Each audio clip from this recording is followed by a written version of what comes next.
I'm here at Maryland United practice, and I'm going to share with you one of the top conversations that I'm having with these young student athletes. And the concept of growing pains, things like Severs, Osgood-Schlatters, are topics that are regularly popping up. Growing pains themselves have not been substantiated, and I won't dive too deep into that, but everybody grows, not everybody hurts. We have to take into account pain. Pain is a beneficial indicator for us. And then if we get to commonly diagnosed childhood ailments or pains, Osgood-Schlatters being just below the kneecap and Severs being in the heel, these are not things that we should just wait to grow out of.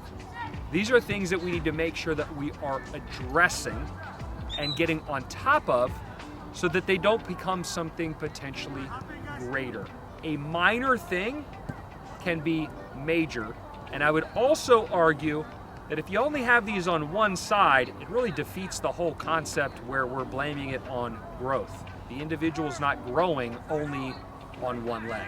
Some things that we're going to potentially focus on: recovery strategies, first and foremost, sleep, nutrition, potentially doing some stuff from a soft tissue management standpoint. And then the biggest thing that we work on a lot with young people is the opposite of their sport-specific movement, which is very quick, sudden, a little bit more of a pop to it. And instead we work on holding positions and controlling things through ranges of motion. What we will often find is that as individuals grow, it is more challenging for them to control their body. If you can have a very, very far-reaching analogy of a baby giraffe that is not friends with gravity, we have young people that sprout, they stretch, and they're in a situation where they're getting used to controlling new. These are situations where the physical stress associated with a sport and movement can sometimes become too great. And this is where we need to work on being a general athlete and being good at foundational movements prior to worrying about soccer-specific stuff. We want to make sure that we build the base of the pyramid so that we have an athlete that's healthy for a long period of time. Have any questions about anything I just talked about?